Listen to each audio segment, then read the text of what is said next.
పెళ్ళైనా పండగైనా వేడుక ఏదైనా పట్టుచీరల ప్రత్యేక వేదిక వారాహి సిల్క్స్. సుమన్ టీవీ ప్రేక్షకులకు నమస్కారం. ప్రస్తుతం మనతో పాటు ఉన్నారు ప్రముఖ జ్యోతిష్యులు బ్రహ్మశ్రీ నందిబట్ల శ్రీహరి శర్మ గురుగారు. వారితో మాట్లాడదాం శని వక్రగతి గురించి.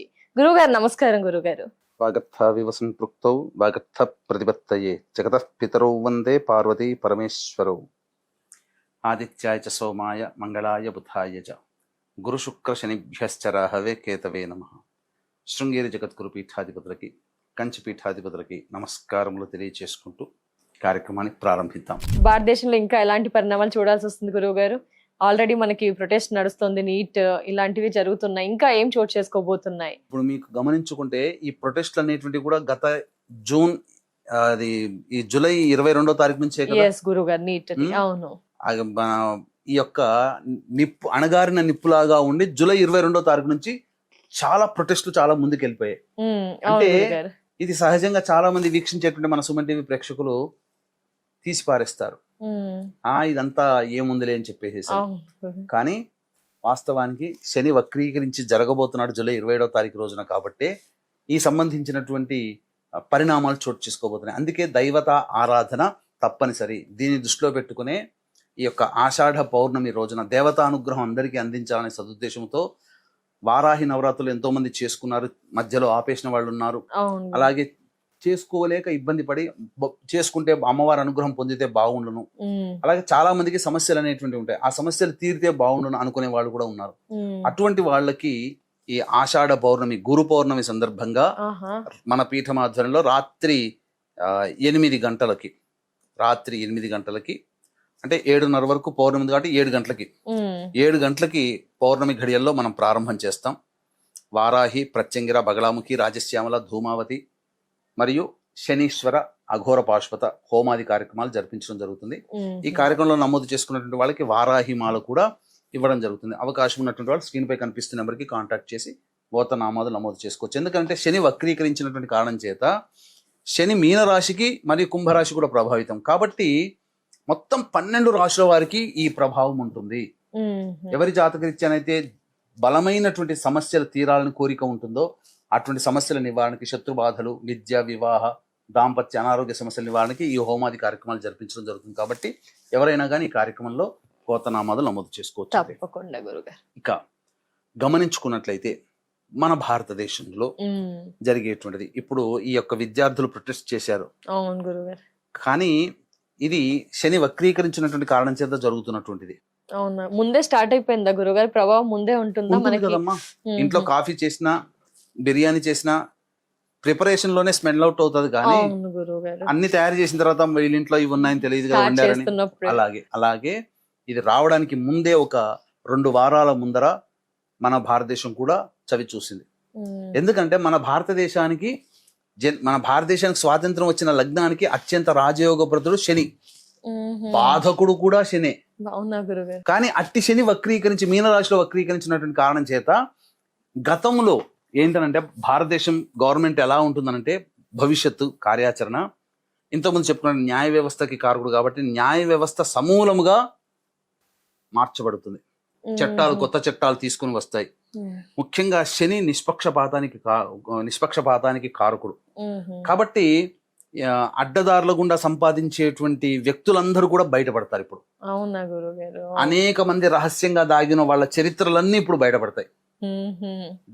అలాగే ఇప్పుడు కొత్త చట్టాలు కూడా రాబోతుంది. దీని కారణంగానే ఇప్పుడు మరి గ్రహాల యొక్క సంచారం జరుగుతున్నప్పుడే ఇప్పుడు ఎందుకు రావాలి? ఇప్పుడు అమిత్ షా గారు ఇప్పుడు కొత్తగా FCRA బిల్ అనేది తీసుకొస్తున్నారు. ఇక మొత్తం ఢిల్లీ కేంద్రంగా ప్రతి NGOలకి వచ్చే డబ్బు అక్కడి నుంచే రావాలి, ఒకే బ్యాంకు నుంచి పెడుతున్నారు. మరి ఇంతకు ముందు ఎప్పుడో పెట్టొచ్చు కదా, ఇప్పుడు ఎందుకు అంటే రావలసిన సమయం గ్రహాలు నిర్ణయిస్తాయి. ఎప్పుడు ఏది జరగాలో ప్రపంచవ్యాప్తంతో భారతదేశంలో కూడా గ్రహాలు నిర్ణయిస్తాయి. మన జాతకంలో ఏది జరగాలో కూడా గ్రహాలు నిర్ణయిస్తాయి. కాబట్టి ఇప్పుడు బిల్లు తీసుకొస్తున్నాడు అమిత్ షా. శని వక్రీకరించినాడు కాబట్టి పునరాలోచన, గతంలో జరిగినటువంటి వాటికి మళ్ళీ తప్పులు జరగకుండా పునరాలోచన. ఇప్పుడు జరిగింది ఈ ప్రొటెస్ట్ కదా, భవిష్యత్తులో ఇంకొకసారి ఎక్కడ కూడా భారతదేశంలో మళ్ళీ ప్రొటెస్ట్ జరగడానికి అవకాశం లేకుండా చట్టాలు వస్తాయి, పునఃసమీక్ష చేసుకుంటారు. ఈ యొక్క సంబంధించినటువంటి ఈ యొక్క ఈ యొక్క Neat ది విద్యార్థులందరూ protest. కూడా చేసే డీప్ స్టేట్ అవన్నీ ఉన్నాయి కదా, అవును గురు. వీటన్నిటికీ శని కారకుడు అక్కడ. ఇక్కడ అనిశ్చితి అనేటువంటిది ఉంటుంది. అంతేకాకుండా మన ఈ సంబంధించినటువంటి నరేంద్ర మోడీ గారి జాతక రీత్యా చూసుకున్న సెప్టెంబర్ 4వ తారీఖు వరకు అతని జాతకంలో బాగోలేదు. సెప్టెంబర్ గురువు గారు. సెప్టెంబర్ 4 అంతవరకు దాన్ని ఒడిసి పట్టుకోగలిగాడా? మోడీ తర్వాత విజృంభిస్తాడు. ఆహా. ఇంకా తప్పదు. తప్ప అంటే తర్వాత గట్టిగా మంచి రిజల్ట్స్ అనేటువంటి మోడీ చాలా దుందుడుకు చర్యగా సెప్టెంబర్ 4 వరకు అతనికి బాగోలేదు. అంటే ఓపిక పట్టాలా, ఏం చేయాలంటారు గురు? ఓపిక పట్టాల్సింది. అంతవరకు అన్నిటికీ అది జరుగుతుంది. నిన్న నైట్ అందరికి మెసేజ్ చెప్పారు కదా ఇలా అని, నీట్ గురించి ఇలా జరిగింది, ఇక మీద జరగకుండా చూసుకుంటాం అది అలాంటివి. సెప్టెంబర్ 4 వరకు అతనికి మీద అభాండాలు అనేటువంటివి, అతన్ని క్యారెక్టర్ అసాసినేషన్ చేయడం కానీ, అవును గురుగారు, ఇన్ని రోజులు పాజిటివ్ గా అనిపించింది మోదీజీ గారి అది. మీద, ఇప్పుడు నెగిటివ్ వచ్చేది అంతా Negative. గ్రహ ఇంపాక్ట్. ఇంకా ముందుగా సెప్టెంబర్ 4 వరకు జూన్ కనీసము ఈ యొక్క ఆగస్టు అంటే జూలై 29, 30వ తారీఖు వరకు కూడా ప్రభావం ఎక్కువగా ఉంటుంది. తర్వాత మెల్లమెల్లగా తగ్గుతుంది. సెప్టెంబర్ 4 తర్వాత మోడీ జాతకరీత్యా అతనికి బాగోలేదు కాబట్టి కామ్గా ఉండడం, భరించడం, తర్వాత చేయాల్సిన కార్యక్రమాలు భవిష్యత్తులో వీటన్నిటికీ కూడా చేయిస్తాడు. ఓకే గురుగారు, ప్రపంచ వ్యాప్తంగా భారతదేశ పరంగా ఇలాంటి పరిణామాలు అయితే చోటు చేసుకుంటాయి. మరి ద్వాదశ రాశుల పైన ఎలాంటి ప్రభావం ఉండబోతుంది గురుగారు? ఎందుకంటే ప్రపంచ వ్యాప్తంగా వినడానికి కూడా ఇలా అనిపించింది, దేశవ్యాప్తంగా ఎలా చెప్పారు, మరి ఇండివిజువల్ గా కూడా చాలా మంది తెలుసుకోవాలి అనుకుంటారు. గురుగారు, మీన రాశి లేదా మీన లగ్నంలో జన్మించినటువంటి వారికి ఈ శని వక్రగతి ప్రభావం ఎలా ఉండబోతుంది గురుగారు?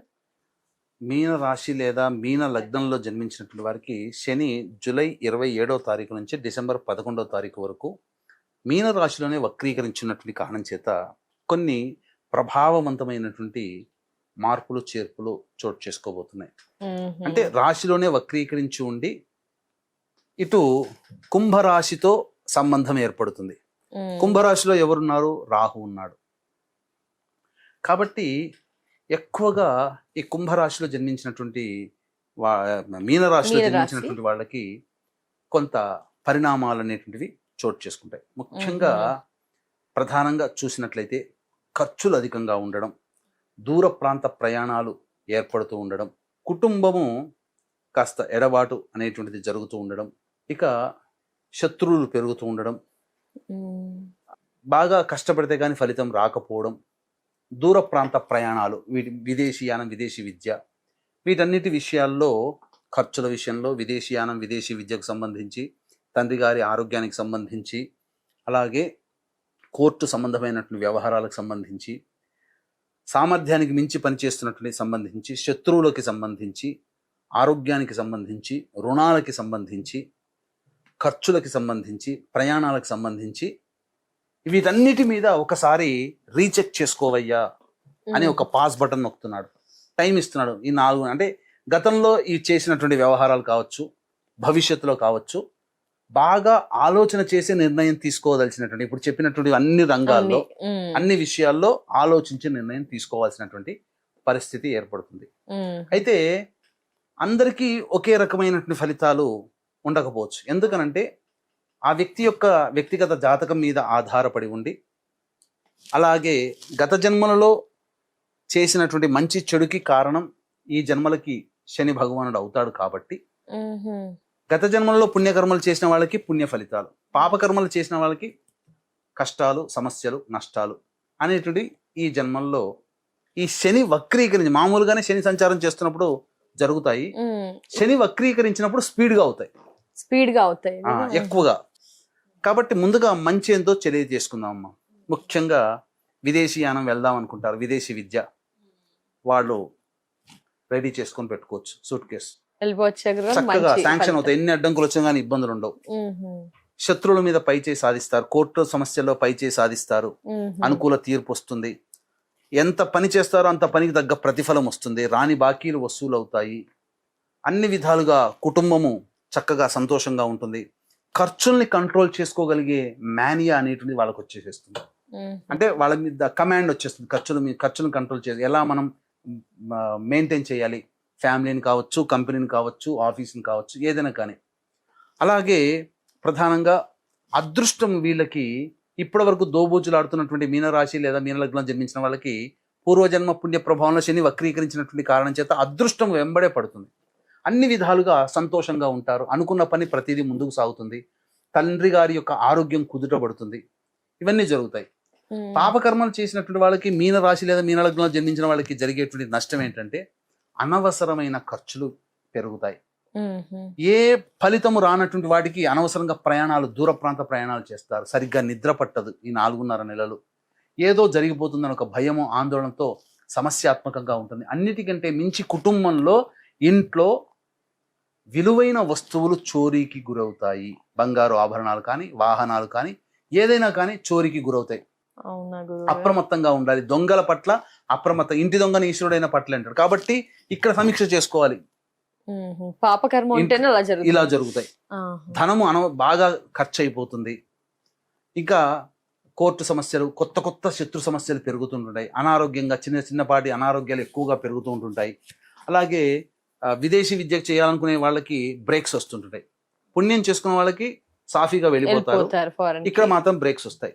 అన్నిటికంటే మించి హయ్యర్ ఎడ్యుకేషన్ చేద్దాం అనుకున్న వాళ్ళకి ఈ సంవత్సరం ఈ 4.5 నెలలు ఉత్తగా ఉండాల్సిన పరిస్థితి వస్తుంది. అలాగే కోర్టు సంబంధమైనటువంటి విషయాలు జాగ్రత్తగా ఉండాలి. తండ్రి గారి ఆరోగ్యం పట్ల శ్రద్ధ వహించాలి. ఇలా అన్ని బాగా కష్టపడతారు, అన్ని బాగుంటాయి, కానీ దగ్గర దాకా వచ్చి వెనక్కి వెళ్ళిపోతుంటుంటాయి. ప్రతిదీ కూడా అదృష్టం దోబూచులాడుతుంటుంది. ఇక 4 ఇంటర్వ్యూలు అయిపోయింది, ఇంకా 5వ ఇంటర్వ్యూ వచ్చేస్తుంది, మనకు జాబ్ అనుకుంటారు. 5వ ఇంటర్వ్యూ కూడా చేస్తారు, మేము మళ్ళీ మీకు కాల్ చేస్తామండి అని చెప్తారు. అలా ఉంటుందన్నమాట. సో జాగ్రత్తగా ఉండాలి. అందుకనే పుణ్యకర్మలు చేసిన వాడికి పుణ్యం, పాపకర్మలు చేసిన వాడికి పాప ప్రభావము శని వక్రీకరించినటువంటి కాలం చేత 12 రాశుల వారికి అందజేస్తారు. కాబట్టి ఈ శని ప్రభావం నుంచి బయటపడి దైవానుగ్రహంతోనే మాత్రమే బయటపడతారు. కాబట్టి ఈ దైవానుగ్రహము గురువు రూపంలో మనకు కలుగుతుంది. అట్టి గురువు కంట్రోల్ చేస్తాడు శని యొక్క ప్రభావాన్ని. కాబట్టే గురు పౌర్ణమి అయినటువంటి జూలై 29వ తేదీన మన పీఠం ఆధ్వర్యంలో సాయంకాలం 7 గంటలకి మహామహిమాన్వితమైనటువంటి వారాహి, ప్రత్యంగిర, బగళాముఖి, రాజశ్యామల, ధూమావతి, శనేశ్చర, అఘోర పాశుపత మూలమంత్ర హోమాది కార్యక్రమాలు అందరి జాతకరీత్యా కలిగే విద్య, వివాహ, ఉద్యోగ, దాంపత్య, అనారోగ్య సమస్యల నివారణకి చేయించడం జరుగుతుంది. వారాహి మాల ఇవ్వడం జరుగుతుంది. ఈ కార్యక్రమంలో సాయంకాలం 7 గంటలకి ప్రారంభం కాబట్టి సాయంకాలం 6 గంటల లోపల కార్యక్రమంలో గోతనామాదులు స్క్రీన్ పై కనిపిస్తున్న నెంబర్కి కాంటాక్ట్ చేసి నమోదు చేసుకోవచ్చు. మరి ఇంకా ఏం పాటించవచ్చు గురుగారు మీనరాశి వారు ఈ పరిహారం? ప్రధానంగా ఈ యొక్క మీనరాశిలో జన్మించినటువంటి వాళ్ళు ప్రధానంగా గురు చరిత్ర పారాయణం ఒక 11 పారాయణాలన్నా చేస్తే చాలా మటుకు సమస్యలు పరిష్కారం అవుతాయి. తప్పకుండా. ధన్యవాదాలు గురువు గారు. నమస్కారం. సర్వం శ్రీ ఉమామహేశ్వర పర బ్రహ్మార్పణమస్తు. సో వియర్స్ చూసారు కదా, గురువు గారి ఆధ్వర్యంలో గురు పౌర్ణమి రోజు నిర్వహించబోయే క్రతువులో మీ గోత్రనామాదుల్ని నమోదు చేసుకోవాలి అనుకుంటే స్క్రీన్ పై నెంబర్ కనిపిస్తుందని మిగతా వివరాలని తెలుసుకోవచ్చు. నమస్కారం.